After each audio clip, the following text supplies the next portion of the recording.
الحمد للہ وحدہ والصلاة والسلام علی من لا نبی بعدہ اما بعد۔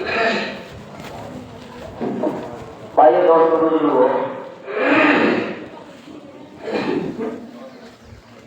رسول پاک صلی اللہ علیہ وسلم نے اسلام میں دو عیدیں بتائی ہیں۔ حدیث پاک میں حضرت انس رضی اللہ عنہ کی روایت ہے، نبی پاک صلی اللہ علیہ وسلم جب مدینہ طیبہ گئے ہجرت فرما کر، تو وہاں دیکھا لوگوں کو کہ وہ 2 دن کھیل کود کے مناتے ہیں، خوشی کے مناتے ہیں۔ تو آپ نے پوچھا بھائی یہ کیا ہے؟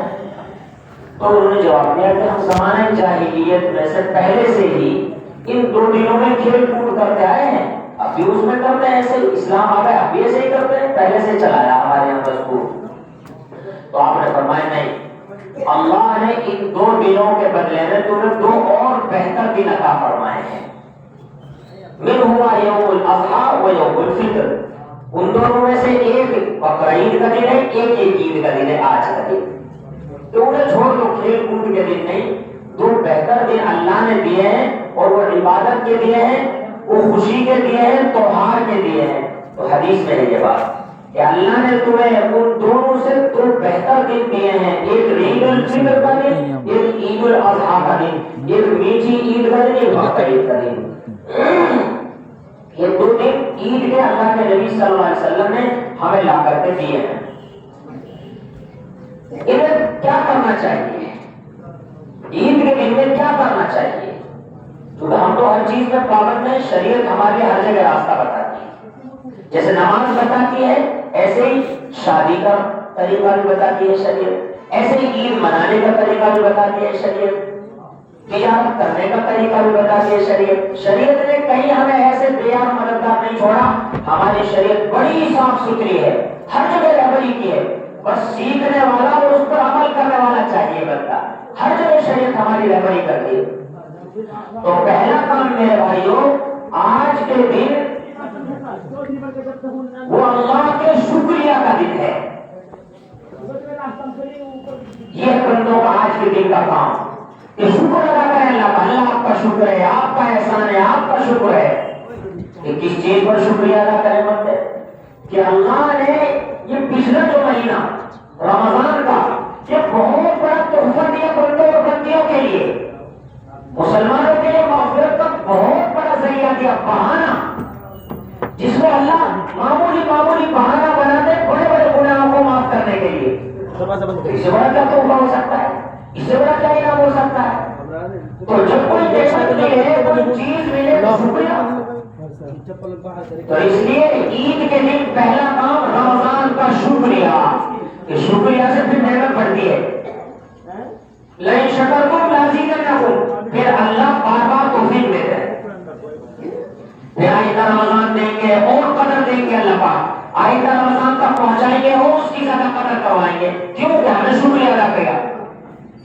جس نعمت کا شکریہ ادا کیا جاتا ہے اللہ اس کو بڑھاتا ہے، یہ ضابطہ ہے قرآن کا کہ اللہ نے ہمیں دیا کہ اس کا شکر ہے۔ ایک کام تو یہ ہو گیا۔ دوسرا کام آج کے دن کا استغفار، توبہ کریں، استغفار کریں، توبہ کریں، استغفار کریں۔ توبہ استغفار کس چیز پر؟ کہ ہم نے گزارا پچھلا مہینہ لیکن حق ادا نہیں ہوا، کہ اللہ نے بہت بڑی چیز دی تھی مگر ہم ناقدروں سے قدر نہیں ہوئی۔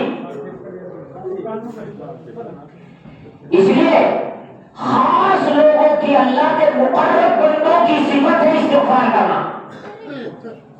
جو جتنا زیادہ قریبی ہوتا ہے اتنا زیادہ استغفار کرتا ہے۔ قرآن میں وَبِالْأَسْحَارِ هُمْ يَسْتَغْفِرُونَ كَانُوا قَلِيلًا مِنَ اللَّيْلِ مَا يَهْجَعُونَ، کہ رات میں بہت کم سوتے ہیں اور پھر سحری کے وقت استغفار کرتے ہیں، یعنی رات میں جاگے، تہجد پڑھی، قرآن کی تلاوت کی، اللہ اللہ کیا، اور پھر جب آخری ٹائم آیا ختم ہونے کا تو پھر استغفار کرتے ہیں۔ قرآن میں خاص لوگوں کی صفت وَبِالْأَسْحَارِ هُمْ يَسْتَغْفِرُونَ، کہ رات کو بہت زیادہ جاگتے ہیں عبادت کے لیے اور پھر آخری وقت میں کہ استغفار کرتے ہیں کہ اللہ تعالیٰ نہیں ہوا۔ مشاہیر کے بارے میں کتابوں میں لکھا ہے، بعض بزرگوں کے بارے میں کہ ساری رات اللہ اللہ میں گزارتے تھے، اخیر میں کہتے تھے میرا منہ اس قابل تو نہیں کہ جنت مانگوں، میں نے کیا ہی کیا ہے کہ میں جنت مانگوں آپ سے، مولا بس اتنا کہتا ہوں کہ میری مغفرت کر دیجیے، گناہوں کے پردہ ڈال دیجیے، کرم فرما دیجیے، ورنہ میں انعام کا مستحق نہیں ہوں۔ استغفار کا حکم نازل ہوا، اب عائشہ نے فرمایا کہ استغفار تو ان کے لیے ہے جنہوں نے، اللہ کے نبی یہ استغفار تو ان کے لیے ہوگا کہ جو عمل نہیں کرتے جو گنہگار ہے، فرمایا نہیں نہیں، ان کے لیے جو عمل کرتے ہیں، استغفار کا حکم ان کے لیے ہے جو عمل کرتے ہیں، کہ کہیں اونٹ چوک ہو گئی کہ خدا ہمیں مردود نہ کر دے، مقبول بنا لے، اس لیے استغفار ہے۔ حضرت صدیق اکبر رضی اللہ عنہ اس امت کے سب سے افضل آدمی ہیں، انبیاء کے بعد سب سے اونچا درجہ حضرت صدیق اکبر رضی اللہ عنہ کا ہے، ان کو اللہ کے نبی صلی اللہ علیہ وسلم نے، اور انسان سب سے افضل اور نماز کا عمل سب سے افضل عمل ہے، لیکن سب سے افضل آدمی کو سب سے افضل عمل میں اللہ کے نبی صلی اللہ علیہ وسلم نے کیا وظیفہ سکھایا؟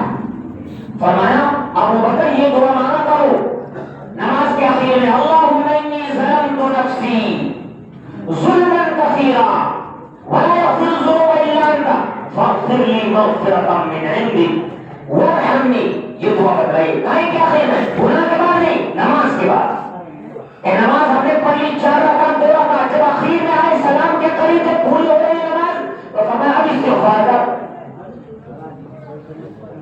تو اللہ کو بہت پسند ہے۔ اللہ کے نبی صلی اللہ علیہ وسلم نے فرمایا حدیث پاک میں کہ میں روزانہ 100 مرتبہ سے زیادہ توبہ استغفار کرتا ہوں، 100 مرتبہ سے زیادہ توبہ استغفار کرتا ہوں۔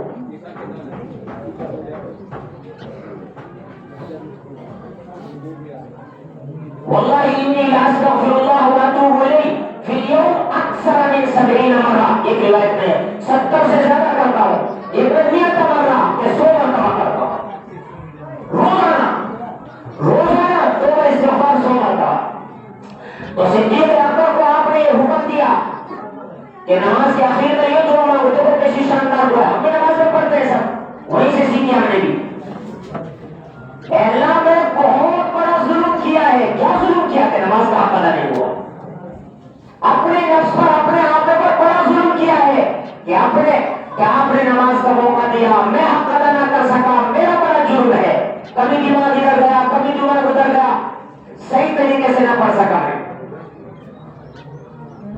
ظلمت نفسی ظلما کثیرا ولا یغفر الذنوب الا انت، اور گناہوں کو صرف آپ ہی معاف کر دیں، آپ کے سوا کوئی معاف نہیں کر سکتا، اس لیے فاغفر لی مغفرۃ من عندک، میری مغفرت کر دے محض اپنے توفیق سے، میرا کوئی حق نہیں بنتا، میرا تو مغفرت کا بھی حق نہیں بنتا کہ معاف کیا جاؤ میں، یہ ان لفظوں میں یہ باریکی چھپی ہوئی ہے، مجھے تو خاص اپنے فضل سے معاف کر دے، بغیر استحقاق کے معاف کر دے، میرے ہندی اپنے فضل سے معاف کر دے اور میرے اوپر رحم کر دے، اب بڑے رحم کرنے والے ہیں، یہ دعا سکھلائی۔ تو میرے بھائی ہم نے رمضان گزارا لیکن حق ادا نہیں ہوا ہم سے، اس لیے آج کے دن بڑا استغفار ہے کہ تاکہ ہمارا رب ہمیں قبول فرما لے، ہماری عبادات کو قبول فرما لے، کہ جس عمل کے بعد توبہ استغفار ہوتا ہے رب اسے قبول فرما لیتے ہیں، اپنی شان کے لائق بنا کر کے چشم پوشی فرما کر کے اس کو قبول فرما لیتے ہیں۔ تو ہم نے عبادات کی ہیں، مجاہدات کچھ نہ کچھ درجے میں کیے ہیں کہ وہ قبول ہو جائے، اس کے لیے آج کا دن توبہ استغفار کا دن ہے۔ یہی خوشی ہے آج کے دن کی کہ ہم اللہ کا شکریہ ادا کرتے گھومیں، کہ ہم توبہ استغفار کرتے گھومیں۔ آج کا دن کھیل کا دن نہیں ہے، آج کا دن پٹاخے چلانے کا دن نہیں ہے، پہلے بچے چلاتے تھے، اور پہلے جب ہمارا بچپن تھا ہم نے دیکھا تھا اسکول میں بڑے کھیل ہوتے تھے، ہمارے جوان کھیلتے تھے، تو آج گھوڑا کھیلتے کے لوہے کا ایک موٹا سا گھوڑا ہوتا ہے، میں نے دیکھا ہے، میں نے جو کھیل دیکھا ہے، وہ خوشی منانے کا ایک موقع ہوتا ہے، سمجھتے ہیں کہ یہ بھی ایک طریقہ ہے، یہ بھی چل سکتا ہے، مگر یہ کوئی خاص طریقہ نہیں ہے، خوشی کا ہے دن، لیکن خوشی کیسے؟ شریعت بتائی گی ہمیں۔ آج کے دن شریعت نے مسئلہ لکھا ہے کہ قبرستان جاؤ کہ مردے یاد آئیں گے، قبر یاد آئے گی، کہیں خوشی میں آپس سے باہر نہ ہو جائے، کہیں خوشی میں آپس سے باہر نہ ہو جائے۔ ہماری خوشی بھی شریعت کے مطابق، ہماری غمی بھی خوشی کے شریعت کے مطابق۔ ایک آدمی ہمارا مر گیا تو شریعت نے بتایا قریبی سے قریبی مر گیا کہ 3 دن سو مناؤ۔ دیکھ رہے کہ ایک کے انتقال پر عید نہیں منا رہے ہیں، کپڑے نہیں پہن رہے ہیں، کھیر نہیں پکا رہے ہیں، کہنے کی شریعت کے خلاف ہے کہ شریعت نے بتایا کوئی قریبی مر جائے کہ 3 دن سو گئے، اور عورت کا مرد مر جائے کہ عورت کے لیے 4 مہینے 10 دن سو گئے بس۔ پھر اس کے بعد اپنے عمل کریں گے، اپنے بھول جائیں گے، اپنے آخرت کی تیاری کریں گے، اپنے مرحومین کے لیے ثواب بھیجیں گے۔ شریعت نے بتایا غمی ایسی، اور آج کے دن اور شادی کے دن کی شریعت نے بتایا خوشی ایسی کہ شادی میں آوے باوے نہیں ہوں گے، دھول گھوڑے نہیں چلائیں گے، اپنے پیسوں میں آگ نہیں لگائیں گے، رسمیں زندہ نہیں کریں گے۔ یہ شریعت کے خلاف خوشی ہے۔ آپ کی خوشی ہے مگر کتنی بے پردگی ہو رہی ہے سلام میں، کتنے گناہ ہو رہے ہیں، کہاں سے برکت آئے گی شادی میں؟ یہ خوشی ہے، شادی کے دن کی خوشی ہے خوشی، لیکن اس کا طریقہ ہے۔ ایسے آج کا دن خوشی کا دن ہے، مگر خوشی کیسے منائی جائے گی؟ خوشی منائی جائے گی شکریہ سے، خوشی منائی جائے گی توبہ استغفار سے، اور کیا کریں گے؟ کھیر کھائیں گے، کھلائیں گے، ہدیہ لیں گے، دیں گے، سلام دعا مسافر کریں گے، ایک دوسرے کے گھر جائیں گے، بات چیت کریں گے، یہ خوشی کا دن ہے۔ اسی لیے شریعت نے صدقہ فطر رکھا ہے خوشی باقی رکھنے کے لیے کہ مالدار عید سے پہلے پہلے صدقہ فطر ادا کر کے آئے۔ کیوں؟ کہ اس کا ایک فائدہ یہ ہے کہ غریب بھی آج کے دن مزدوری نہ کرے، وہ خوشی میں شریک ہو جائے کہ ہم نے پیسے دے دیے۔ اتنے غریب ایسے ہیں کہ روز کھاتے، روز کماتے، روز کھاتے، روز کماتے، روز کھاتے، نہیں انتظام، تو بیچارہ مزدوری کرنے کو جائے گا تو خوشی کیسے منائے گا؟ تو شریعت نے مالداروں کے ذمہ واجب لکھا ہے، شریعت نے واجب کیا مالداروں کے ذمہ کہ کیا کرو کہ اپنا صدقہ فطر نکالو، غریبوں کو دو، تاکہ وہ آج کے دن کام نہ کریں، مزدوری نہ کریں، ان کے بچے بھی کپڑے پہن لیں، وہ بھی خوشی میں شریک ہو جائے آج کے دن۔ ورنہ آپ کو پتہ نہیں کتنے لوگ ہیں جو کمائیں گے تو کھائیں گے ورنہ بھوکے رہیں گے۔ تو شریعت نے کہ آج کا دن تو سب کا ہے، غریبوں کا بھی، امیروں کا بھی، خوشی کا دن ہے، تو یہ کام کیا جائے، ہدیے دیے جائیں، صدقہ فطر ادا کیا جائے، غریبوں کی ریٹ دیکھ کی جائے۔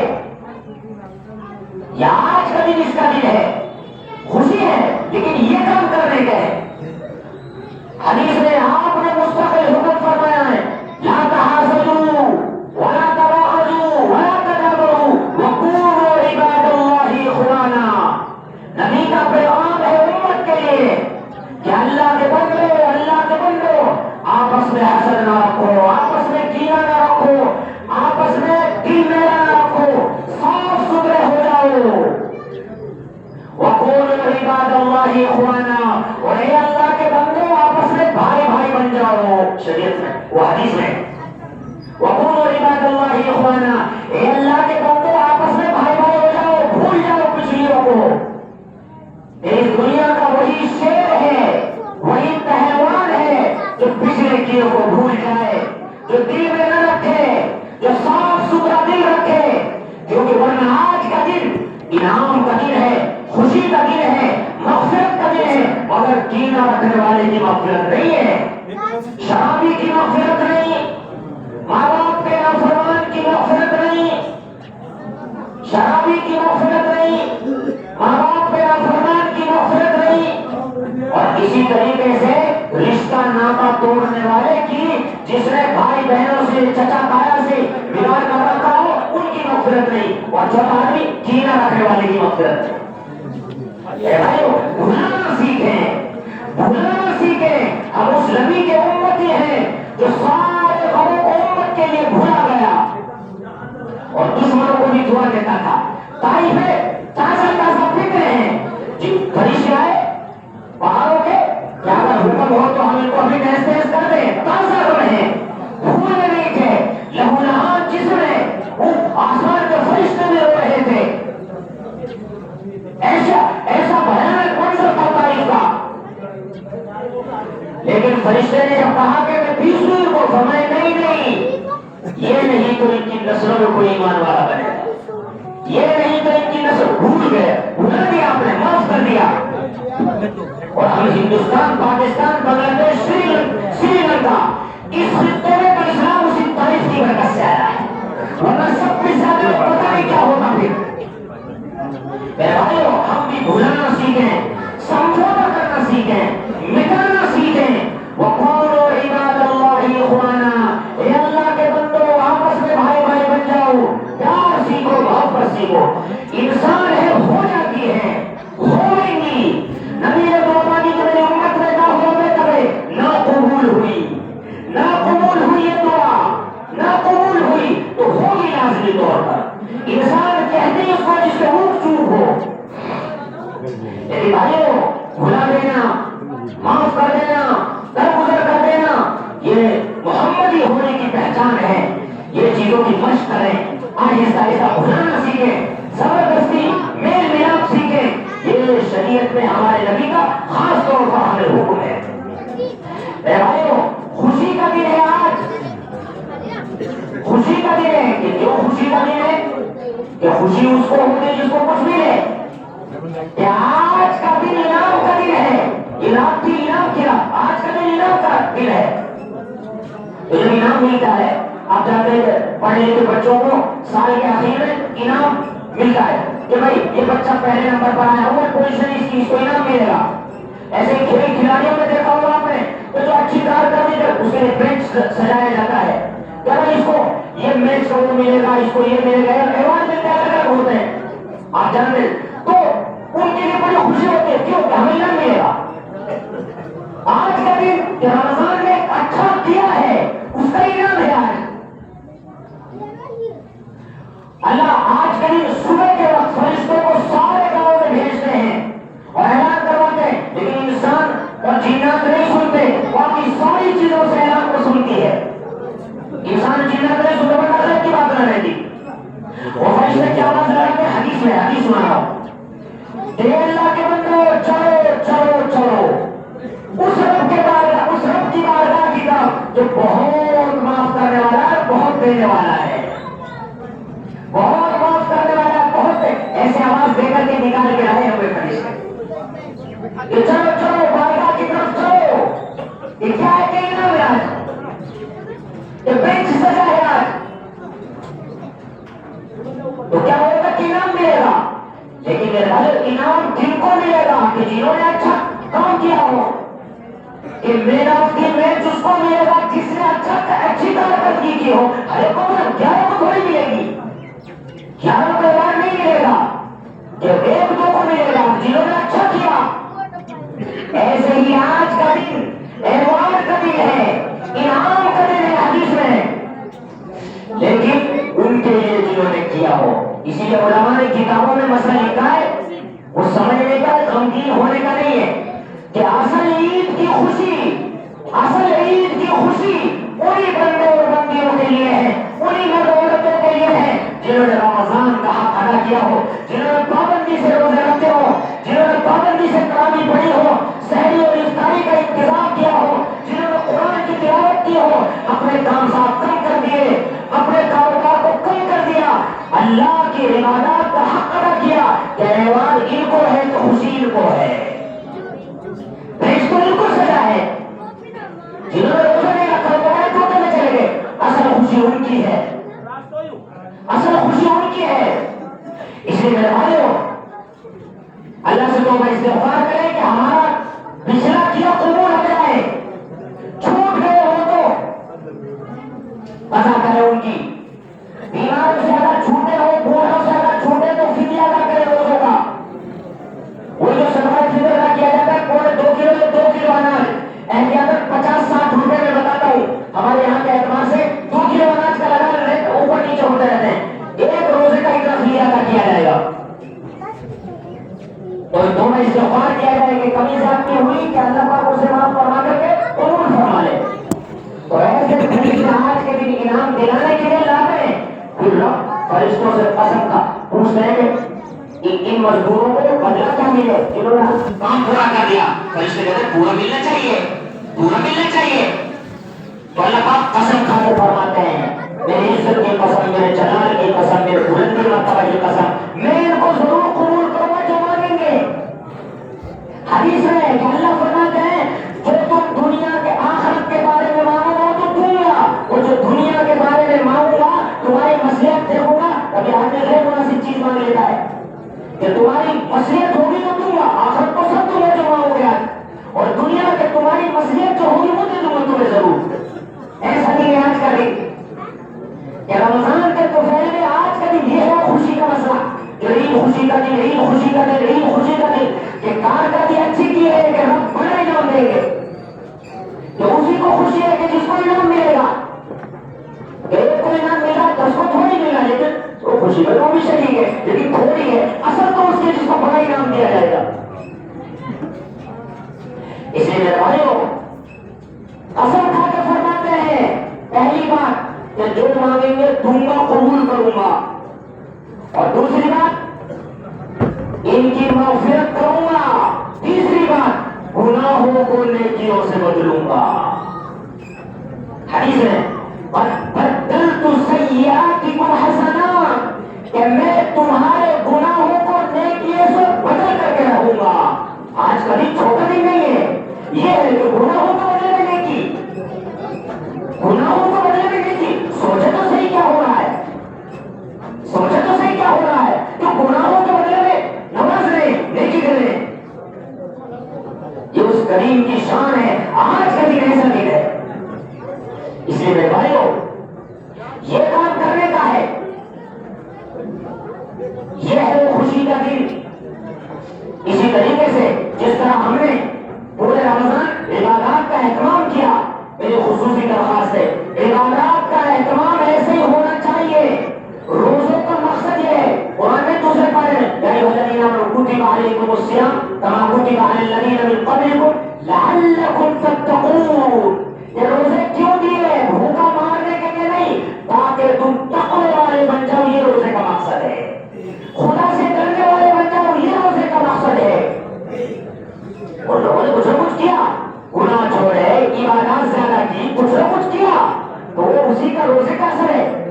تو میرے بھائی تقوی کی علامت یہ ہے کہ وہ خوف خدا آگے تک چلنا چاہیے، وہ نمازوں کا اہتمام چلنا چاہیے.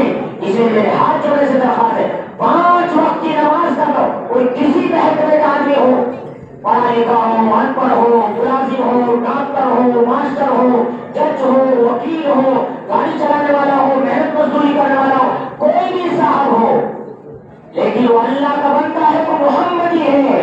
اللہ کا بندہ ہے، وہ محمدی ہے. اگر وہ ان 2 نسبتوں کو جانتا ہے تو اللہ ہم سے مطالبہ کرتے کہ اس پریشانی کو 5 وقت میرے سامنے رکھ لو، میں تیری دنیا آخرت بناؤں گا. میرے بھائی کوئی کسی بھی محکمے کا ہو، کوئی کچھ بھی کر لو، 5 وقت کا عہد کرے کہ ہر حال میں نماز پڑھنی ہے. کتابوں میں لکھا ہے کہ نماز کا چھوڑنا زنا سے بڑا گناہ، نماز کا چھوڑنا قتل سے بڑا گناہ. کتابوں میں لکھا ہے چوری سے بڑا گناہ، قتل سے بڑا گناہ کیا کہ نماز کا چھوڑنا. بہت بڑا جرم ہے. اس لیے اس کا اہتمام کرنا چاہیے. قرآن کی تلاوت کا اہتمام ہو. ایک میری درخواست ہے اپنے بچوں کو قرآن پڑھاؤ، اپنے بچوں کو قرآن پڑھاؤ، اپنے بچوں کو قرآن پڑھاؤ. یہ تمہاری دنیا میں بھی کام آئے گا، آخرت میں بھی کام آئے گا. تمہارا بڑھاپا اچھا رہے گا، تمہاری قبر اچھی ہو جائے گی. بڑھاپا ایسے اچھا کہ زیادہ قدر وہ کرے گا جو وہ دین جانتا ہے، جس نے کتابوں میں پڑھ رکھا ہے. ماں باپ کا جو رتبہ ہے بڑھاپے میں وہ رتبہ بڑھ جاتا ہے، وہ قدر ہوئے گی تمہاری. اور بڑا فائدہ تو قبر کا ہے کہ وہ جو کچھ کرے گا چاہے دعا بھی نہ کرے، لیکن جو قرآن پڑھے گا ثواب ملے گا باپ کو قبر میں. ماں باپ کو قبر میں ثواب پہنچے گا. ایک حافظ قرآن تو جہنم میں جنت میں لے جائے گا. ایک بچے کو بنائیے، ایک کو تو ضرور بنائیے. ناانصافی ہوگی کہ سب کو اگر آپ نے کسی دوسری لائن میں ڈال دیا. حافظ بنا لیے، کچھ بھی بنا لیے، میں خلاف نہیں ہوں دوسری پڑھائیوں کا، نہ شریعت خلاف ہے دوسری پہل. آپ کچھ بھی بنائیے اور بننے چاہیے, وکیل بننے چاہیے, جج بننے چاہیے, ڈاکٹر بننے چاہیے, ماسٹر بننے چاہیے, عہدوں پر پہنچنے چاہیے, مگر دیندار پہلے بننے چاہیے, ورنہ اپنی بھی آخرت خراب اور دوسروں کی بھی خراب. اس لیے اپنے بچوں کو قرآن کی تعلیم میں عید کے 10 دن کے بعد مدارس شہروں میں, اپنے اپنے مکتبوں میں, اپنے اپنے مدرسوں میں آپ اپنے بچوں سے امداد کیجیے. اور دوسری بات, اپنے پیسے سے بھی مدارس کی امداد کیجیے. میرے بھائی, مدارس اسلامیہ دین کے مضبوط قلعے ہیں. مدارس اسلامیہ شریعت کو صحیح صورت میں رکھنے کے لیے اس زمانے میں واحد راستہ ہے. مدارس اسلامیہ کا قرآن صحیح باتیں رہے گا, سنت شریعت صحیح باتیں رہے گی. اس لیے اللہ نے اس زمانے میں یہ شکل بنائی مدارس اسلامیہ کی. آپ کی ذمہ داری رکھیے, آپ بچوں سے تعاون کریں. ایک بات, آپ پیسے سے تعاون کریں. دوسری بات, آپ دعا سے تعاون کریں. تیسری بات, یہ تعاون کرنا, یہ اگر باقی ہے شریعت باقی ہے, یہ اگر باقی ہے قرآن باقی ہے صحیح طریقے پر, آپ ان کا تعاون کریں, دعائیں بھی کریں, ان کے لیے احترام سے دعائیں کریں. خدا ان کو تا قیامت باقی رکھے. اللہ نے اپنی ذمہ داری لی ہے قرآن کی حفاظت کی. انا نحن نزلنا الذکر وانا له لحافظون, کہ ہم نے قرآن نازل کیا, ہم حفاظت کریں گے. اللہ نے فرمایا. حضرت محمد صلی اللہ علیہ وسلم کا دستور تھا, جب قرآن نازل ہوتا تھا جلدی جلدی پڑھتے تھے جبرائیل امین کے ساتھ ساتھ, بھول نہ جاؤں, بھول نہ جاؤں, بھول نہ جاؤں. آپ کا فکر, نبی کا فکر کہ قرآن باقی ہے, بھول نہ جاؤں. باقی اللہ کی ذمہ داری, نبی کی فکر داری. اللہ کی ذمہ داری حفاظت اور نبی کی فکر داری کہ بھول نہ جاؤں. اس دونوں کو, ان دونوں کو, اللہ کی ذمہ داری کو اور نبی کی فکر داری کو اس زمانے میں پورے کرنے والے, آپ سمجھیے اس اہمیت کو. یہ مدارس اسلامیہ ہے جو قرآن کو باقی رکھ رہے ہیں, بھولنے سے محفوظ رکھ رہے ہیں, بچوں کے سینے میں محفوظ. ساری دنیا کا قرآن ختم کر دیا جائے مگر مٹے گا نہیں. کیوں کہ مدارس نے ایسا جال بچھایا, بچے بچے کے سینے میں قرآن ہے. اس لیے میرے بھائیوں, آپ اسی لیے علماء نے مثلا لکھا ہے زکات فطرہ مدارس کو دینے میں ڈبل ثواب ملتا ہے. ایک فرض ادا کرنے کا اور ایک قرآن پھیلانے کا اور پڑھانے کا. علماء, میں اپنی کوئی بات نہیں, میرے پاس کچھ ہے ہی نہیں, میں علماء کی بات نقل کرتا ہوں بس. یا میرے پاس قرآن یا حدیث سے علماء کی باتیں ہیں لکھی ہوئی, ڈبل ثواب ملتا ہے. آپ اس کا اہتمام کریں. اسی طریقے سے عید کے بعد 6 روزے رکھے جاتے ہیں حدیث میں. من صام رمضان ثم اتبعه ستا من شوال کان کصیام الدہر. آپ نے فرمایا جس نے رمضان کے پورے روزے رکھے 1 مہینے کے, اور اس شوال کے جو چل رہا ہے آج سے 1 تاریخ اخیر مہینے تک کبھی بھی 6 روزے رکھے, لگاتار ضروری نہیں, کبھی بھی. آج کے دن تو حرام ہے, آج کے دن کوئی بزرگ بن کر کے روزہ رکھے عید الفطر کے لیے, آج تو کھانے کا دن ہے, اور بقرعید کے 3 دنوں میں کوئی کرے وہ حرام ہے روزہ رکھنا. تو آج کے دن کے الگ دوسری تاریخ سے روزہ رکھ سکتے ہیں. تو 6 روزے جو رکھے گا, رمضان کے روزے رکھے, 6 روزے اس مہینے میں رکھے, تو آپ نے فرمایا کانا کصیام الدہر, ایسا ثواب ہے جیسے پوری ساری زندگی روزہ رکھے ہو. یہ وہ قرآن کا ذات ہے جو ایک نیکی کرتا ہے 10 گنا ثواب دیتے ہیں. تو 1 مہینے کے روزے رکھے تو ایک کو 10 تو 10 مہینے کا ثواب ہوا, 10 مہینے کے روزے ہو گئے. اور یہ 6 بھائی 60 تو 2 مہینے نہیں بن گئے, تو پوری سال ہو گئے کہ نہیں. قرآن کا ہے کہ جو ایک نیکی کرے گا تو 10 گنا دیں گے, جو ایک نیکی کرے گا 10 گنا دیں گے. اس نے 1 مہینے کا روزہ رکھے کہ 10 مہینے کا ثواب ہو گیا, 6 روزے رکھے تو 2 مہینے کا ثواب ہو گیا. پوری سال گر گئی. آسان زمانہ ہے, عورتوں کو بھی بتانی چاہیے, مردوں کو بھی بتانی چاہیے یہ بات, اس کا اہتمام ہونا چاہیے. اور ابھی سے شروع کرتے ہیں, پورے مہینے کبھی بھی کٹ کٹ کر کے بھی رکھ سکتے ہیں, ایک کبھی اس مہینے میں پورے رکھ لینے چاہیے. اللہ پاک ہم تمام کو سنت شریعت کا عمل کرنے کی توفیق عطا فرمائے. آخر سے میری بہت مؤدبانہ اور ایک عاجزانہ, ایک مشفقانہ, ایک ہمدردانہ ایک اپیل ہے, ایک درخواست ہے کہ میرے بھائیو حدیث میں قولوا عباد اللہ اخوانا, کہ اللہ کے بندوں بھائی بھائی بن کر کے جیو, بھائی بھائی کوئی آپس میں نفرت نہ ہو، کوئی عداوت نہ ہو. ہمارے یہاں تبلیغ کا مسئلہ چلا ہوا ہے، اس میں عرض کرنا ہوں صرف آپ سے اور اپنے قوم کی ہمدردی ہے. بھائیو جماعتوں کو نہ بھگایا جائے. مسجد اللہ کا گھر ہے، آپ کو حق ہے کہ آپ دعوت نہ کریں. آپ کو حق ہے کہ آپ اپنے گھر میں ٹھہرائیں، لیکن اللہ کے گھر میں سے بھگانا، میں نے تفصیل سے بات کی تھی پیچھے اور میں مختصر عرض کر رہا ہوں، اس کے بڑے گناہ ہیں. کوئی اللہ کا عذاب آ گھیرے گا، کوئی مصیبت آ گھیرے گی، اس لیے کہہ رہا ہوں. ورنہ بھائی مجھے تو کوئی پریشانی نہیں، آپ کرتے رہیے. جوانوں سے درخواست ہے کہ جگہ جگہ پھیلائیے بات، جگہ جگہ. کوئی ثواب کا کام نہیں، قرآن سے بھی غلط، حدیثوں سے بھی غلط، علماء بھی غلط بتاتے ہیں اس کو، اور ہمارے دونوں طرف کے بزرگ بھی غلط بتاتے ہیں. میں بہت صاف بات کرتا ہوں، قرآن صاحب کا بیان ہے کہ ظالم علماء کو مسجدوں سے اللہ کے بندوں کو لگا. پھر آپ مانتے کس کو؟ ادھر کے حضرات وہ کہتے ہیں کہ اس کی مثال ہے، دو گاڑیوں والے سامنے آمنے سامنے آ گئے تو تم اپنی گاڑی ہٹا لو. ٹکرانا نہیں ہے، ٹکرانا نہیں ہے، بھائی تو سوری کہہ کر کے تم اپنی ایک طرف گاڑی کر لو، یہ سبق دیا جاتا ہے.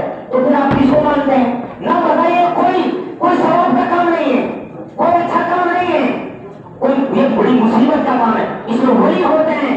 اور حدیث میں دو گناہ ایسے ہیں جن میں اللہ رسول سے جنگ کا اعلان ہے، ایک سود کھانے والا اور ایک ہولی کو چھیڑنے والا. اور جماعتی وہی ہوتے ہیں، وہ آپ نے سنا تو ہوگا، میں نے کتابوں میں تو نہیں پڑھا لیکن کتنا تو سنا ہے آپ نے کہ اس راستے میں بندہ جب نکلتا ہے جب اللہ 70 مرتبہ پیار کی نگاہ ڈالتے ہیں. ورنہ مانگنا بھی تو نہیں کر سکتا تھا، پیسے والا بھی تو نہیں کر سکتا تھا. یہ غریب بن پڑ کیوں جا رہا ہے؟ یہ اس لیے جا رہا ہے کہ اللہ کی پیار کی 70 دفعہ نگاہ پڑی ہے اس پر. تو جب 70 مرتبہ پیار کی نگاہ پڑی تو وہی نہیں ہوا، یہ مقرر نہیں ہوا اور تم نے آسانی سے یہاں سے دفع کر دیا اسے، تو اللہ کی طرف سے جنگ کا اعلان نہیں ہے. جب اللہ کی طرف سے جنگ کا اعلان پھر بچیں گے کیسے ہم؟ اس لیے ہم کرنا آپ ہی ہے، کوئی اس کے پیچھے راز نہیں. صرف قوم کی ہمدردی اور محبت میں صحیح پیغام آپ تک پہنچانے کی ذمہ داری. اس لیے آواز جگہ جگہ لگا رہا ہوں، میں جگہ جگہ آواز لگا رہا ہوں. ہاتھ جوڑے سے درخواست کر رہا ہوں، سمجھیے، سمجھوتا کر لیجیے. ساری دنیا میں جائے لیکن ساری دنیا نے سمجھوتا کر لیا. ہماری بات میں زیادہ مصیبت ہے. آپ سمجھائیے بڑے بوڑھوں کو اور جوان سمجھے خاص طور سے اس بات کو. مولانا الیاس صاحب رحمۃ اللہ علیہ کے کام کو کر رہے ہیں یہ شورا والے، نیا کام نہیں کر رہے. جھوٹ بولا جاتا ہے کہ بھائی نیا مرکز نیا کام، نیا مرکز نیا کام. اللہ کی قسم عید کے دن میں بیٹھ کر کے کہتا ہوں، ممبر پر بیٹھ کر کہتا ہوں، اللہ کے مقدس گھر میں بیٹھ کر کہتا ہوں، اور کیسے پیٹ بھرو آپ کا. یہ کہتے ہیں مولانا الیاس صاحب حضرت جی نے جو کام اللہ سے روز ہو کر کے مانگا تھا، اسے چلاؤ اس میں نفع ہے، اسے چلاؤ اس میں نفع ہے، اسے چلاؤ اس میں نفع ہے. اور کوئی چیز شورا نہیں کہلاتی، یہی چیز شورا کہلاتی ہے. میں اللہ کی قسم کر دیوبند والوں کا جو مسئلہ ہے وہ ایک الگ مسئلہ ہے، اس میں جب بات ہوگی تو وہ پوچھ لینا. لیکن یہاں جو تبلیغ کا مسئلہ ہے وہ صرف اتنا ہے، یہ نیا نہیں ہے، یہ پرانا ہے. نبی کا دین پرانا، ساری امت سے یہ کہتے ہیں امت نجات پائے گی جب پرانے طریقے پر چلے گی. نبی اور صحابہ کے دور کی طرف چلو، نئے ماڈرن زمانے پر نئی کامیابی، پرانے زمانے پر کامیابی. وہ امریکہ کو نہ دیکھو اور نئی تہذیبوں کو نہ دیکھو، ان میں کامیابی نہیں. جناب رسول اللہ صلی اللہ علیہ وسلم اور صحابہ کرام جو پرانے طور طریقے اسلام کے دے کر گئے تھے ان میں نفع ہے. یہی بزرگ یہ کہتے ہیں کہ پرانا جو کام دیا گیا تھا، جو طور طریقے اللہ سے مانگے گئے تھے، اس کو کرو، اس میں بڑا نفع چھپا ہوا ہے. اسی لیے پہلا کام تو چھوڑ دیجیے، نہ بولیے دعوت اپنا پکا لیں گے، لیکن مسجدوں سے بڑھانے کا آپ کا حق نہیں ہے. قرآن کہتا ہے وَأَنَّ الْمَسَاجِدَ لِلَّهِ، مسجدیں اللہ کی ہیں، تو آپ کو کیا حق ہے اللہ کے بندوں کو بھگانے کا؟ آپ کو کیا حق ہے اللہ؟ نہیں بھائی، نہیں بھائی، نہیں بھائی، میں لڑائی نہیں لڑ رہا. میں تو آپ سے ایک اپیل کر رہا ہوں اپنی قوم کے ناطے، اللہ پاک مجھے بھی اور آپ کو بھی سنت شریعت پر عمل کرنے کی توفیق عطا فرمائے. وآخر دعوانا الحمدللہ رب العالمین.